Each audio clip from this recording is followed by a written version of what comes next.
the way the NSO executives, up to the CEO levels on the call, uh, it was very clear, that they saw an advantage, of this particular company because it provided services to mobile network operators and it was behind firewall.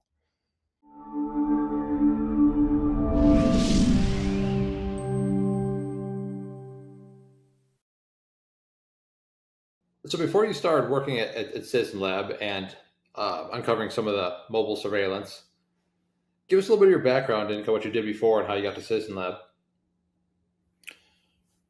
Sure. So my background, for my career was built primarily on in the mobile industry.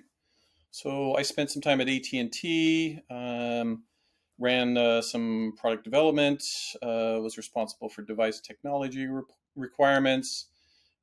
Spent probably about, I'd say, 7, 8 years, at AT&T. I then transitioned, to another sort of fiber optic telecom where I was a technologist and building out um, IP backbone, infrastructure, and then finally started to move over, beyond the telecom industry, which is kind of a natural progression for anyone, career wise, is to the dark side, which is the vendor side of the house.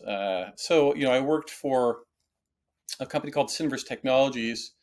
And Cineverse was a backbone provider or an inter-carrier service provider. Basically, they build networks that allow other mobile network operators around the world to connect to each other.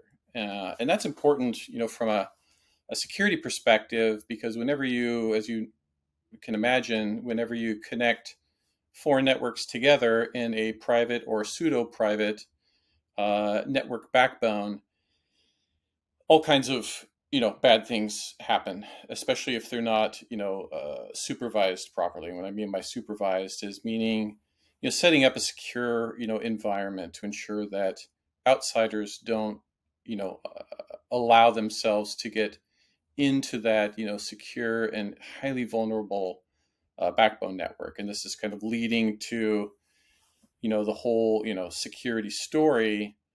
But I did spend a lot of time, and I've worked in that inter-carrier, interoperator, or international roaming space for a number of years, and ran a mobile network security organization that was responsible for threat intelligence and firewall infrastructure. So basically, the whole IPS and IDS infrastructure specifically for mobile network operators.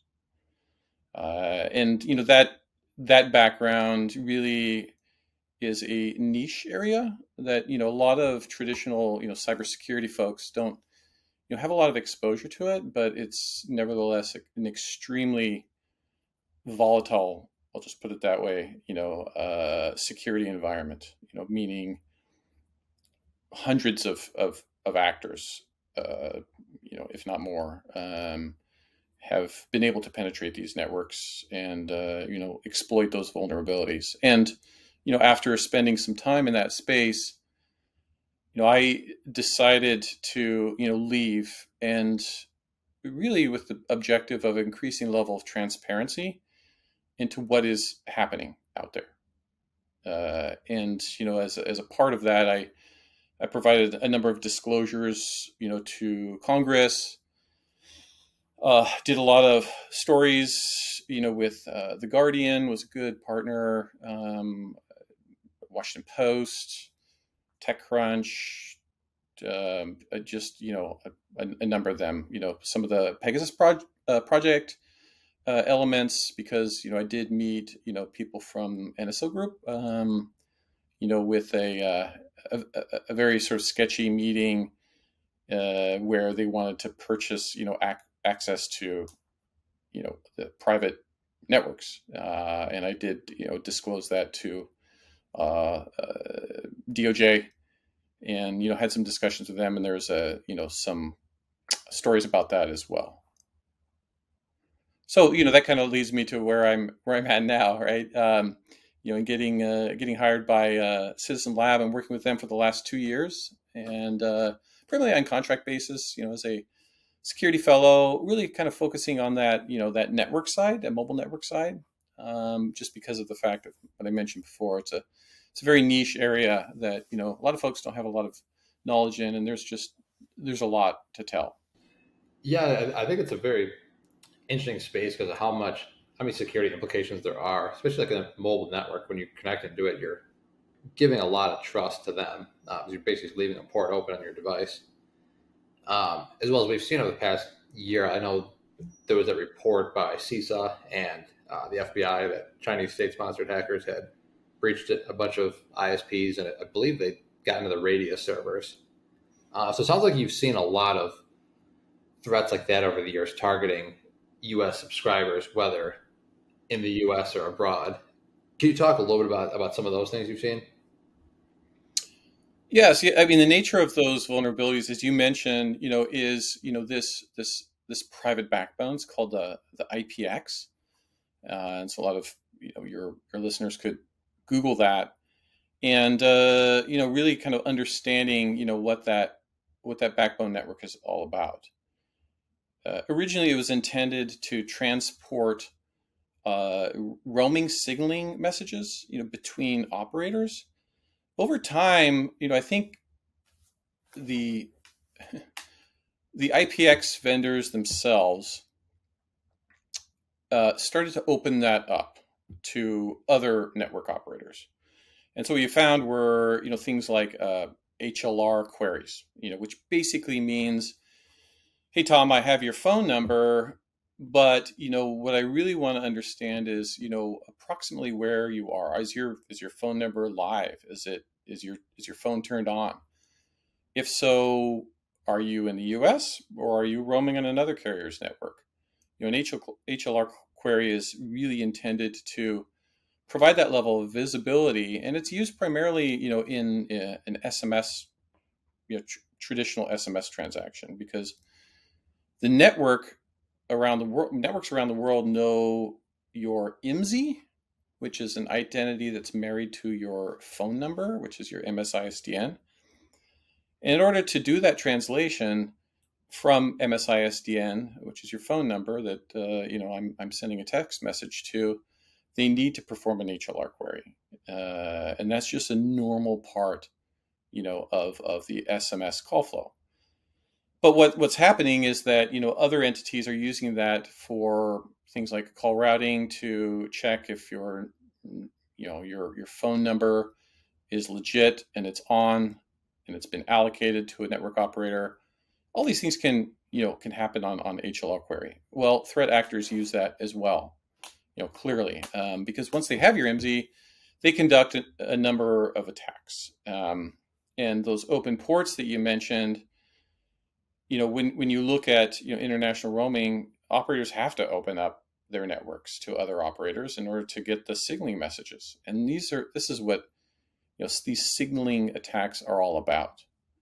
And written into the mobile standards, are a number of different protocol parameters that can be manipulated, and there are addresses that are leased openly to other third-party entities that if they get access to the IPX network, then they can freely conduct location surveillance. They can intercept text messages, phone calls, and do all that kind of stuff. It's the common sort of SS7 attack. But what people don't understand is that it's not just all about SS7. It's about 4G, which operates in diameter environments, as well as when 5G networks are launched. They're not launched with a full suite of security. And the reason is that operators haven't deployed the full suite of security. So they may have a 5G radio network, RAN, but in the core of the network, it's the same thing as 4G. So those vulnerabilities still persist, and that is a huge issue, and it's a huge open vulnerability that's exploited by threat actors. So to your point, yes, this happens frequently. In fact, I've been tracking about 10% of the mobile operators in the world I see originating, attacks. And I have whole list of them, as well as a whole list of addresses that they use. It's part of this threat intelligence solution that I've been building over the past year. I know there's been a lot of concern about Huawei. One, because obviously the Chinese company is in many ways controlled by the Chinese Communist Party and used for their national security and intelligence collection. What kind of concerns do you have around, I guess, one, the security if you're in a network, like say your phone or your device is connected to a network that's using Huawei technologies, and then two, obviously the networks like the United States and other countries that are interconnected to those other networks that are using Huawei. Yeah, I mean, the attacks themselves, Tom, they don't need to originate from a Huawei piece of equipment. There's a lot of open source SDKs that you can literally buy off the shelf, and for those that peruse the dark web, it's all over the place. So you don't necessarily need to do that, but if you take a look at the landscape of mobile network operators and the attacks, I would say about 70 to 80% of them originated from networks that have Huawei equipment.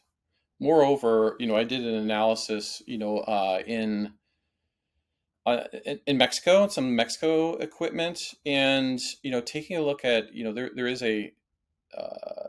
a fingerprint that's left on a lot of these attacks, and if you can identify the source address of where that attack came from, there's actually a mapping of that. And so historically speaking, the GSMA collects this type of information, and it's intended to disclose information about networks for the purposes of establishing roaming agreements and interoperability. But if you take a look at it, there's a field that has the vendor in it as well. And what I found is that many of these attacks are coming from Huawei ZTE equipment. Is that is that direct evidence? Not necessarily, but these are leading indicators that policymakers really should pay attention to. And that's on the active side. On the passive side, to your point, if you are roaming in a foreign network where Huawei equipment is operated, they very well and probably often do conduct some kind of surveillance or reconnaissance, because your IMSI, your phone number, on registration, this is passing through, and they can see the traffic. It's pretty easy to monitor. A lot of network operators, for operational purposes, turn on logging, and who's to say that somebody who's supporting the network isn't surveilling who's passing that, who's registering onto those networks and passing that information directly to the Chinese. So there are concerns about the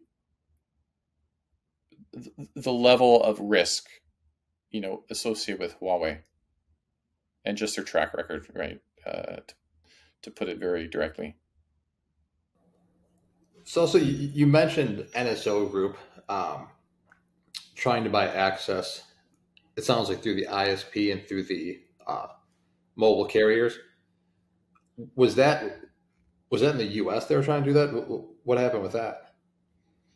Yeah, well, I'm not going to mention the specific company where this took place, but what I can tell you is that I was involved in a meeting, and the meeting had a different purpose. But the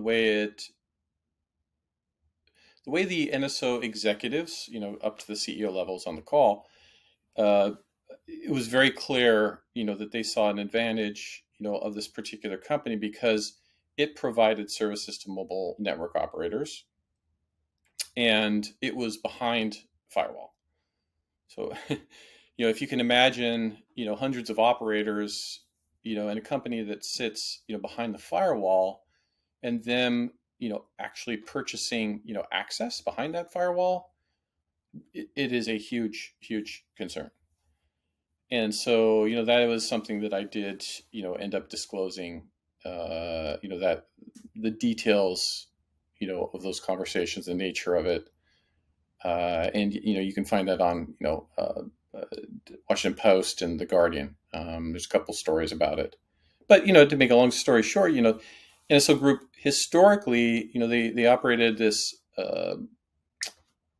or purchased this other company called Circles. And in fact, Citizen Lab, did a report, on Circles specifically, and how they operated. So if you can imagine, an effective uh, surveillance, or intelligence operation, you really want to have, you don't want to just operate spyware.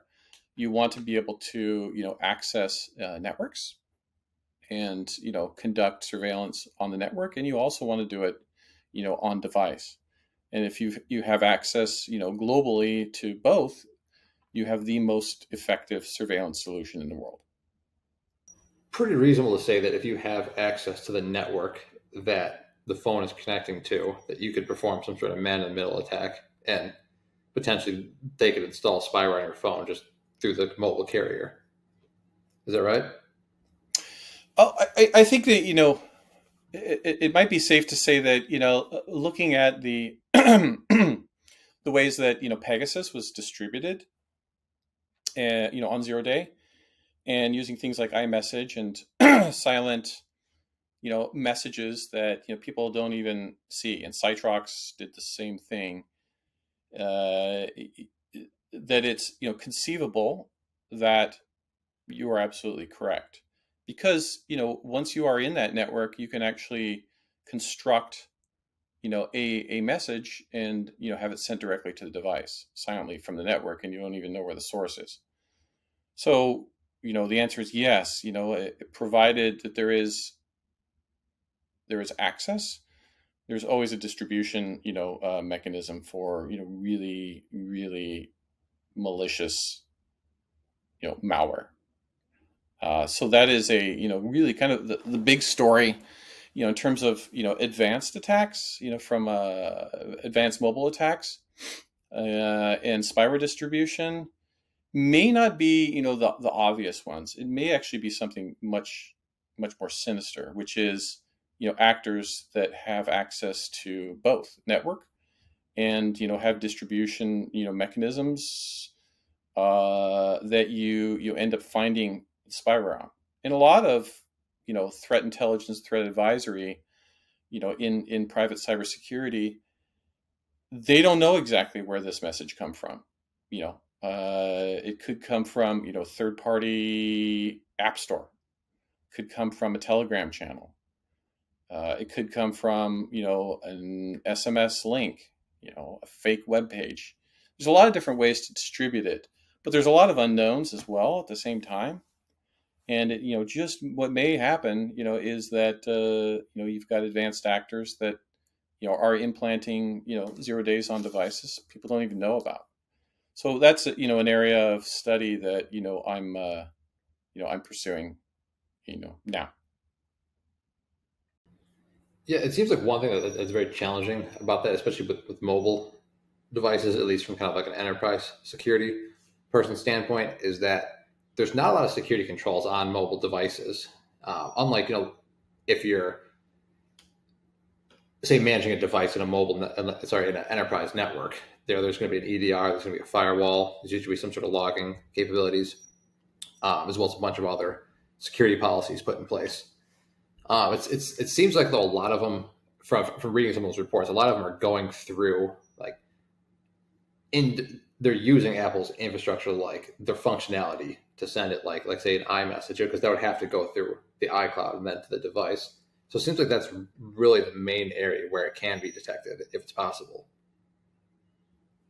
Is it? I mean, yeah, I would say that, the problem that happened historically, and with Pegasus is the very fact that, if you have, an OEM device and the OEM is locking that down, it really prevents, other cybersecurity companies from placing, a really effective, antivirus solution on. So, if you take a look at Apple devices, and a lot of the players, like Lookout and Zimperium, ESET, and some of the folks that have been in, the mobile, antivirus or mobile MDR space, they, you have to rely on the OEM to put the appropriate controls. So to your point,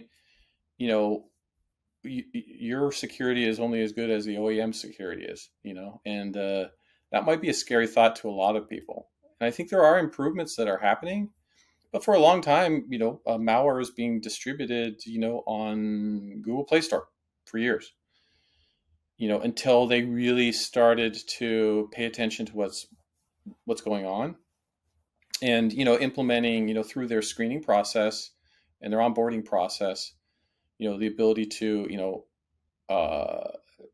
scan these APKs, these combined APK files that are being downloaded by users. But on Android, the problem is that there are ways to root and sideload and to do those types of things that are bad. And certainly on Apple devices, historically they've been rooted as well. So to your point, mobile is a tough space.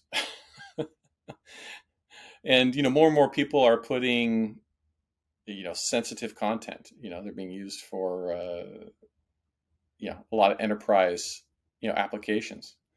They don't expect people to be sitting at their computer all day long. They need to use your phones. So spyware can be a big problem in the enterprise space as well.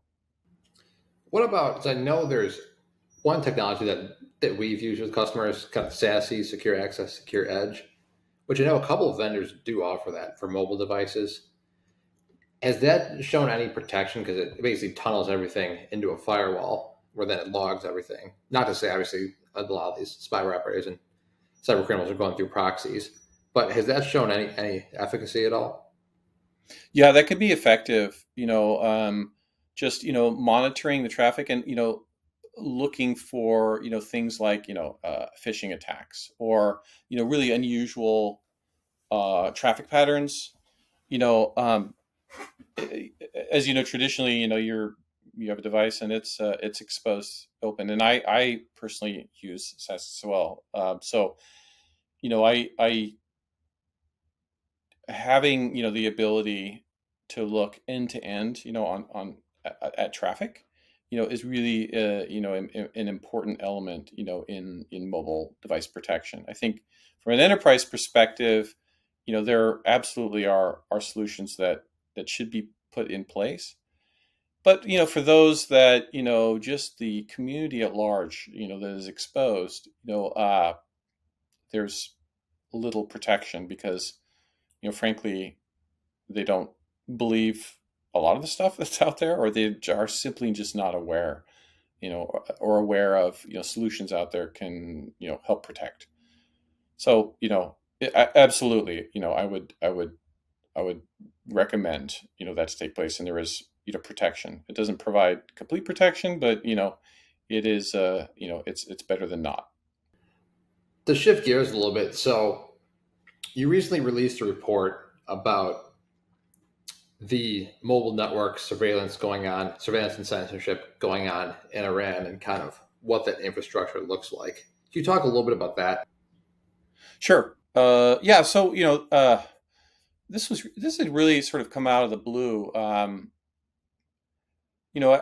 At Citizen Lab, I was conducting some other research, and the Intercept reached out, basically that they had received a trove of documents. And when I say documents, it's literally email.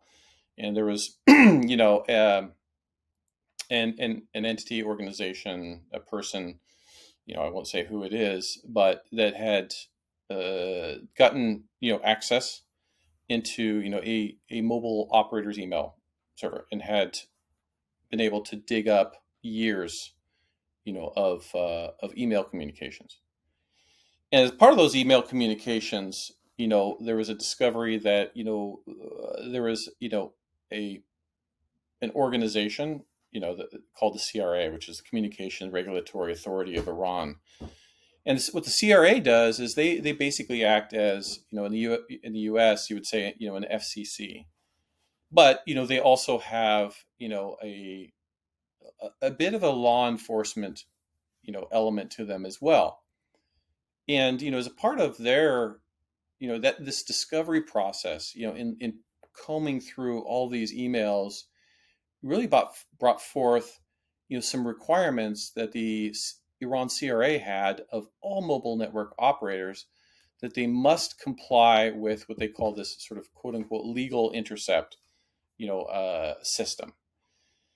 And that legal intercept system, as I started to dig into it more, was vast. And it included, the ability for, the Iran government essentially to monitor all communications. That may not surprise a lot of people, right? But, the mere fact that, it is, extensive, that includes at will, they can, surveil, anyone's communication.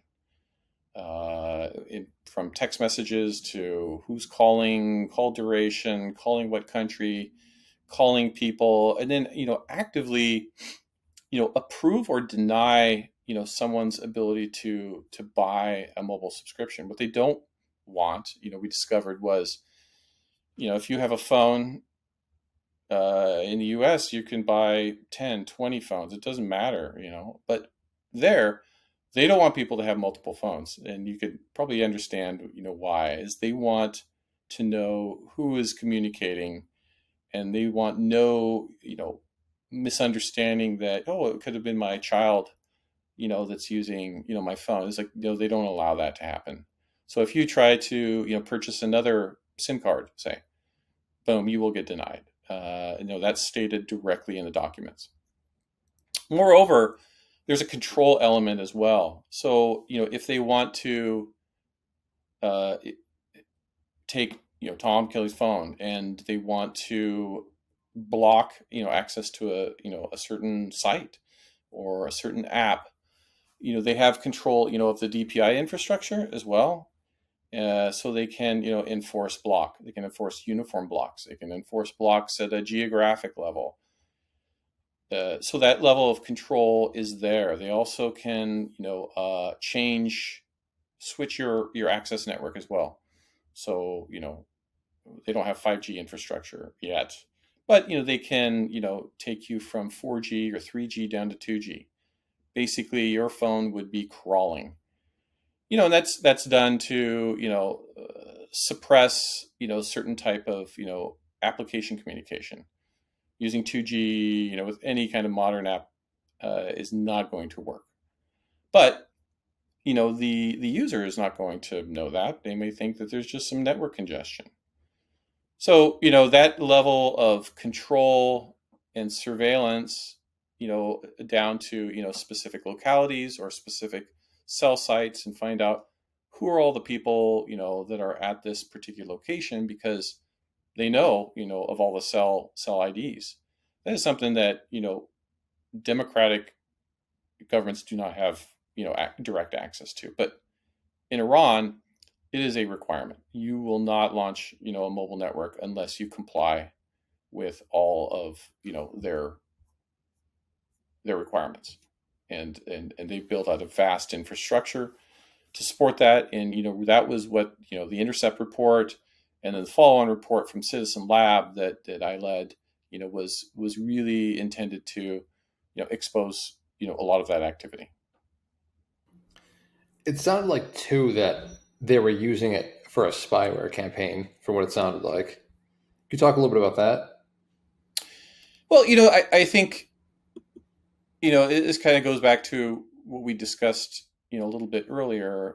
which is advanced attacks. And what I think is a common occurrence within Iran is being able to pinpoint people of interest, and doing that by examining the quite simply the data traffic patterns, and what looking merely at port level, right? Looking at IP ports and being able to look at destination IPs and sessions, and find out oh, you're trying to use Facebook, or whatever, going to a particular website. If you do that often enough, you begin to build a behavioral profile. And so what might be happening is they might be performing behavioral profiling of the users, identifying specific users, and maybe it's someone where they're not able to see their traffic, and that's because they might be using a Mozilla VPN, or any type of VPN for that matter, Signal. And because of that fact, they could then we found a lot of spyware within Iran as well, that's being distributed. And so that mechanism of using the mobile network as reconnaissance and then targeting users and deploying spyware, we see a more frequency in that type of activity.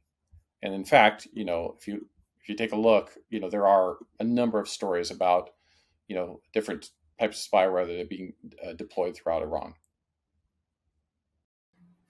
So I think, as far as the behavioral profiling goes, I know some of the privacy hawks here in the U.S. would say, how is it different from a lot of the big tech companies that essentially collect their information and profile you and sell it? I know recently there's been a lot of privacy laws that have kind of clamped down on that, but I know that would be kind of a common thing that a lot of people would say. Yeah, I mean, yes, the data collection aspect, and looking at ad IDs, and being able to sort of monitor locations. I think that everybody should be aware of what they have on their phone, right? All the apps that are collecting this information, and any app provider that is launching an app has to disclose these things. Otherwise it gets flagged during the app onboarding process on Apple Store and Google Store. So you really need to pay attention to that. And I think, to your point, there's a lot of sort of clampdown on that behavior, and certainly there were many stories about U.S. government agencies collecting that information. For folks that are really security conscious, they do pay attention to that, right? Or they'll turn off IDs, right? But I looking beyond the U.S., and looking to a lot of repressive countries, and there are many of them now, and they're starting to do more and more clampdowns on the use of VPNs. It's really kind of a troubling trend that I see. If you take a look at Turkey and India, Pakistan. Some, you would expect that to happen in some of these, but India, which frequently performs internet shutdowns. It's a really troubling trend that I see. As far as the internet shutdowns go, are they doing that to suppress like a protest, or what's behind the internet shutdowns? Yeah, I mean, there was just, I was literally just today, I saw, in India, there was a situation where, there were some women, I think it was in northern, India, that, there's a lot of regional unrest, I'll just put it that way, in India. And, they just, this news organization, I forgot the one. They were talking about that the news was blocked, right? This particular some news organization that was trying to post a story on an event that happened to some women in northern India. They blocked access to that, Uh, it happens, in India, and it's a troubling thing. It's freedom of internet, is huge. And when you start to step on people's toes, and prevent them from, accessing information on their devices, that that is a huge issue. In a lot of, democratic nations, they don't have that. And moreover, GDPR, within Europe, has a lot of restrictions on, the distribution of people's location information. I think Google got into trouble, with that a couple of years ago. So, I think things are improving, in some regions, but in other regions they're getting worse. So you end up having this really significant imbalance, depending on, specific regions of the world, and how they are able to, enforce, privacy restrictions and privacy disclosure and, internet restrictions. Yeah, I mean, it seems like Russia and China have gotten very good at doing all that. And it seems like they're trying to propagate a lot of that out to their satellite countries.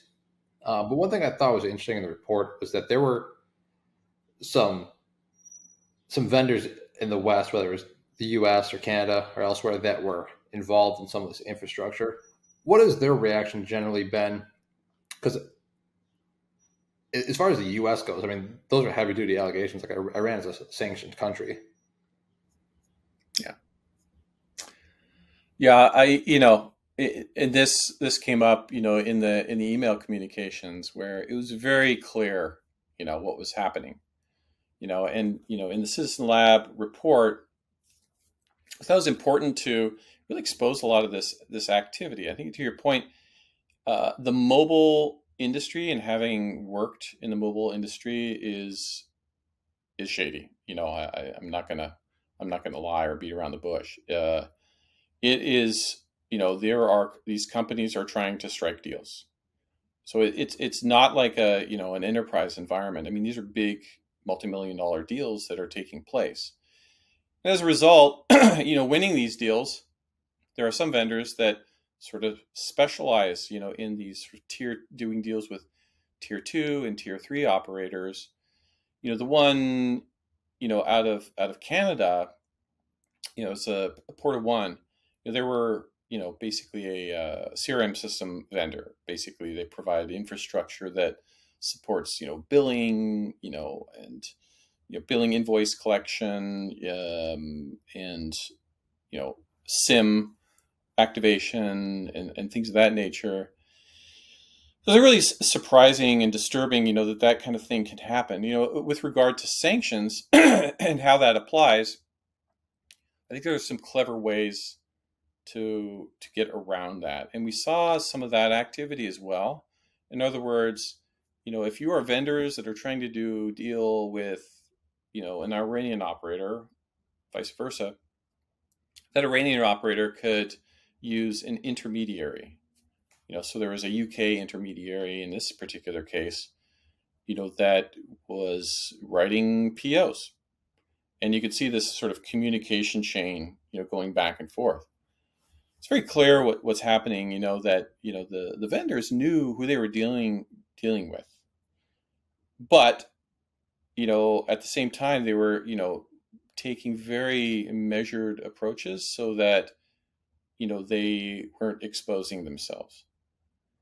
And that's troubling as well. Some of these, like the Russian vendors, I mean, yeah, of course, that's going to happen. So it's like Prote was the major one, right? And they've been in the mobile industry a long time. They deploy security infrastructure for operators as well, but they also deploy DPI, which can be used to conduct this data centric reconnaissance surveillance activity, literally seeing all the traffic that's going through, and enforcing data restrictions.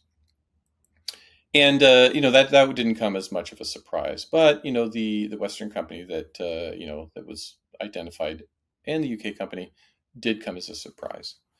So that's just a reflection of what happens, in this industry. And I'm not going to say that, all of them are doing it, but, there are a lot of vendors that operate in the space, and infrastructure has to get deployed somehow, over there.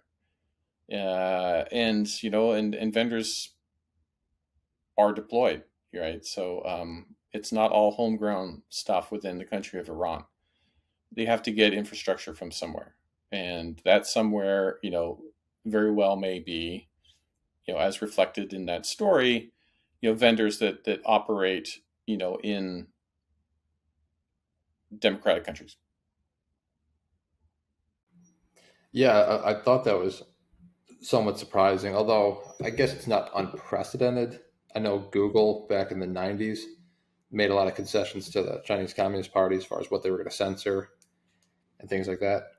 One thing, though, I think as we kind of wrap up here, so a lot of our viewers are in countries in the Middle East or in some of those countries that we either mentioned directly or indirectly.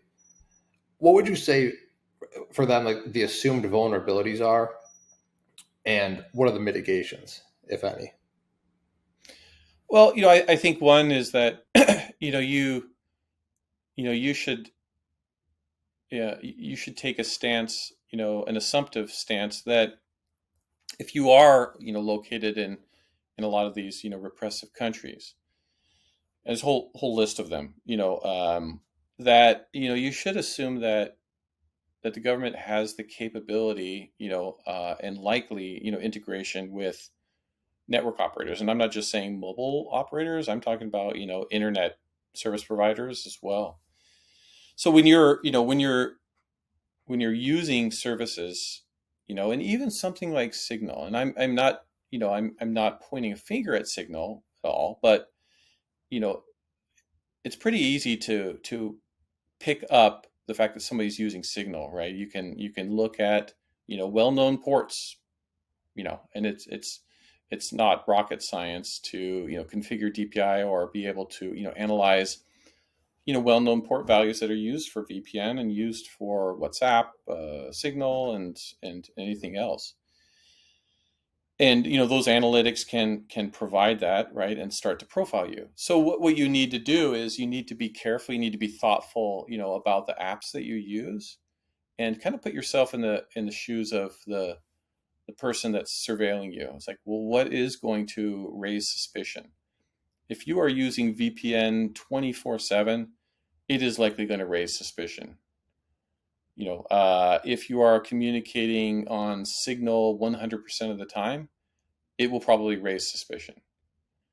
And the last thing you want to be is that person that is going to be that person that they want to keep a watchful eye on, because that they have the capabilities of monitoring your location, quite simply.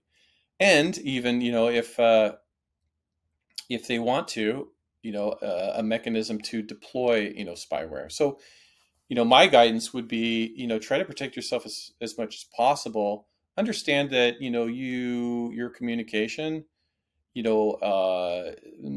might be monitored as well, and kind of balance the level of encrypted traffic versus non-encrypted traffic. If you don't, you need to use a VPN 24/7, because some of the stuff is just you're looking at news, quite simply. Is just be conscious of that, and start to sort of obfuscate or anonymize some of your stuff, meaning you don't want to raise suspicion. You want to try to use services in a thoughtful way. And, I would probably, and use protection as much as possible, right? For the stuff that you do want to hide. Use VPNs, use WireGuard or TorGuard, or use, one of those, a little bit more secure Proton.